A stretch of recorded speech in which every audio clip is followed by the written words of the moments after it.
Assalamualaikum warahmatullahi wabarakatuh. Saya Kristia, istri dari Bayu Januari atau Muhammad Anwar yang dihukum 15 tahun penjara, subsidi 6 bulan dan restitusi 30 juta atas kasus asusila terhadap MJ yang tidak pernah suami saya lakukan.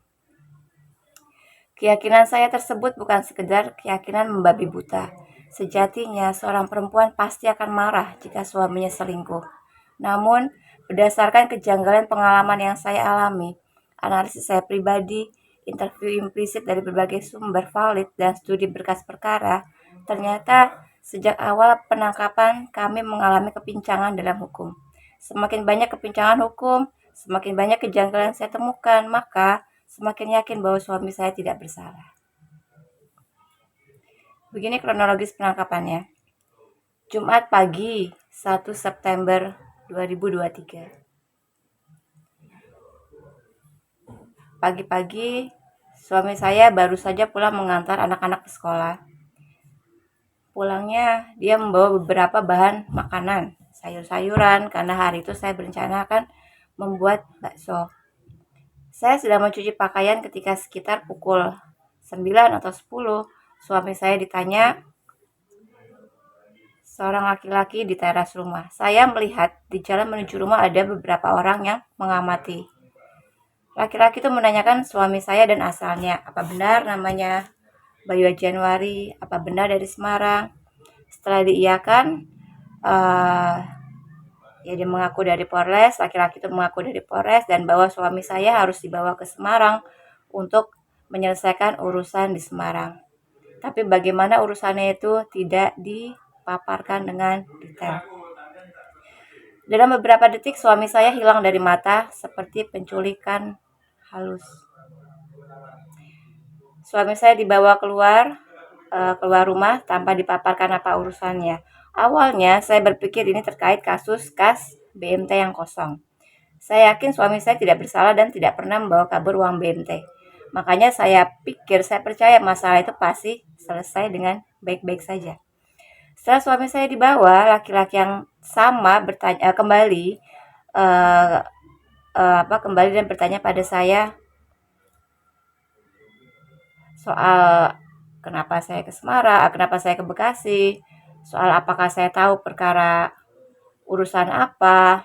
Saya masih berpikir itu perkara kosongnya kas BMT. Lalu saya mau mulai menjelaskan bahwa alasan kami ke Bekasi, alasan saya ke Bekasi adalah karena rumah saya dipersekusi oleh YC dan beberapa orang lainnya. Belum juga saya mulai pemaparan, laki-laki tadi itu pergi dan kembali dengan 2 orang perempuan. Nah, lalu saya persilakan masuk ke dalam rumah. Kalau yang tadi masih di teras rumah, setelah kedatangan 2 orang perempuan tadi, saya ajak masuk ke dalam rumah. Ketiganya lalu memperkenalkan diri secara formal, nama dan jabatan tanpa menunjukkan kartu identitas, surat tugas, dan surat penangkapan. Di kemudian hari saya baru tahu kalau hal tersebut adalah komponen wajib ketika menangkap. Kemudian saya diinterogasi.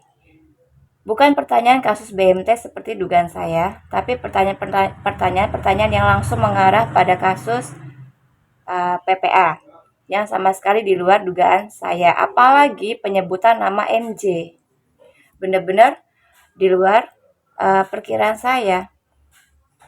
Karena MJ itu adalah anak baru yang kehadirannya di pondok itu jarang sekali kecuali ketika liburan.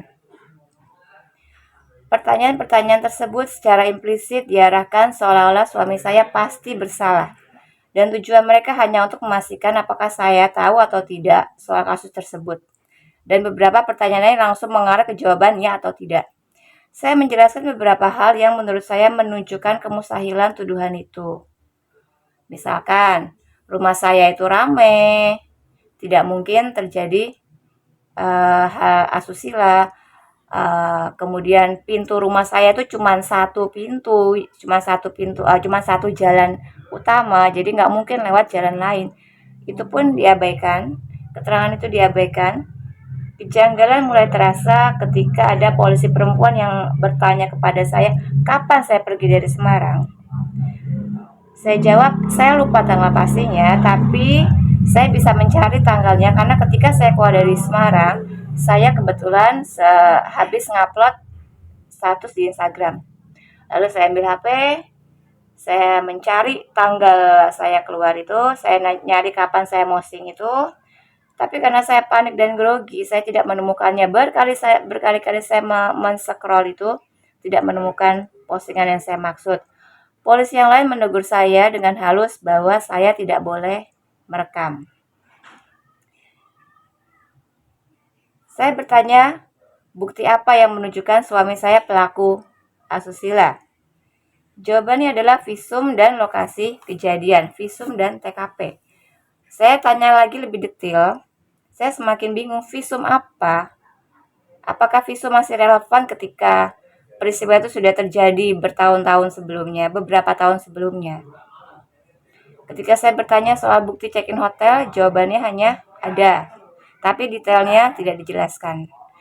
Hal ini semakin menimbulkan pertanyaan di kepala saya. Bukti apa yang benar-benar valid sampai-sampai suami saya langsung dibawa seperti itu?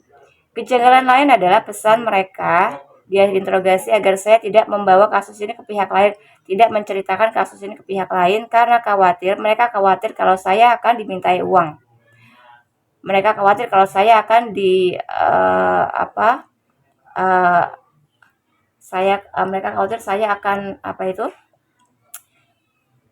ada pihak-pihak yang tidak jelas akan meminta saya uang, memeras saya maksudnya. Saya percaya saja karena saya nggak ingin ada masalah lebih lanjut, dan lagi saya juga tidak punya ide mau cerita ke siapa ketika itu ya. Yang lebih mengejutkan lagi, mereka mengatakan hukuman minimal untuk kasus ini adalah 5 tahun, maksimal 20 tahun. Namun, kalau suami saya mau kooperatif, mengakui perbuatannya dan tidak berbelit-belit, hukuman bisa diringankan menjadi 5 tahun. Kata kooperatif itu kembali diucapkan ketika saya bertemu ke Polres untuk mengambil motor. Itu kira-kira seminggu sebelum sidang atau kira-kira beberapa bulan setelah penangkapan. Kalau mau kooperatif, hukumannya bisa ringan. Menurut feeling saya, kooperatif itu seperti kata kunci tentang nasib suami saya selanjutnya. Selanjutnya, sesuai instruksi mereka, saya disuruh membawakan pakaian salin dan ponsel. Karena panik, lagi-lagi saya hanya menemukan celana pendek satu saja.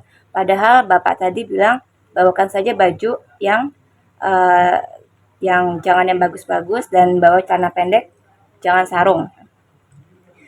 Karena panik, saya cuma ketemu satu, jadi saya asal ngambil bagian paling atas lemari, justru ada celana panjang dan kaos yang agak bagus.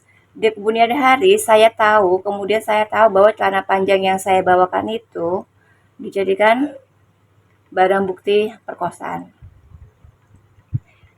Kejanggalan lainnya adalah surat penangkapan saya terima lewat WA dini hari tanggal 2 September pukul 00.41.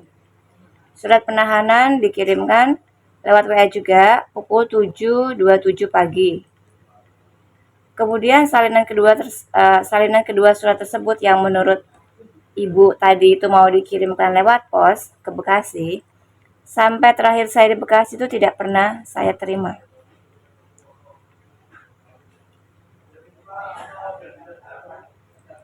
Kejanggalan-kejanggalan ini baru terasa jelas setelah saya memikirkannya berbulan-bulan, belajar dari internet, dan berkonsultasi dengan berbagai pihak.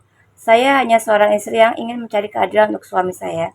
Saya ingin menekankan bahwa proses yang kami alami penuh dengan kejanggalan. Pertama, penangkapan tanpa menunjukkan identitas resmi anggota kepolisian. Kedua, pemberian surat penangkapan dan penahanan yang terlambat lewat WA. 3. Tidak adanya narasi sebelum penangkapan, transparansi, dan bukti-bukti valid yang dituduhkan. 4. Penekanan kata kooperatif untuk mengakui sesuatu yang tidak dilakukan, melanggar prinsip asas praduga tak bersalah, dan saya tidak diberi peluang untuk mengutarakan alibi pembelaan. 5. Pakaian salin dijadikan barang bukti. 6. Tidak boleh merekam ketika interogasi, seolah-olah menunjukkan kekhawatiran atas tindakan perekaman tersebut, walaupun memang niat saya tidak terpikir untuk merekam. Masih banyak lagi kejanggalan dan ketidakadilan yang dialami saya dan suami mulai dari penangkapan hingga vonis. Saya mohon kepada semua pihak yang memiliki hati nurani untuk mempertimbangkan fakta ini. Suami saya bukan pemerkosa, kini menghadapi hukuman berat tanpa dasar atas perbuatan yang tidak dilakukan. Saya hanya ingin kebenaran terungkap dan keadilan ditegakkan. Saya mohon keadilan bagi suami saya. Tuduhan ini telah merusak nama baik, keharmonisan rumah tangga, finansial, cita-cita, dan berakibat jangka panjang bagi saya dan keturunan saya.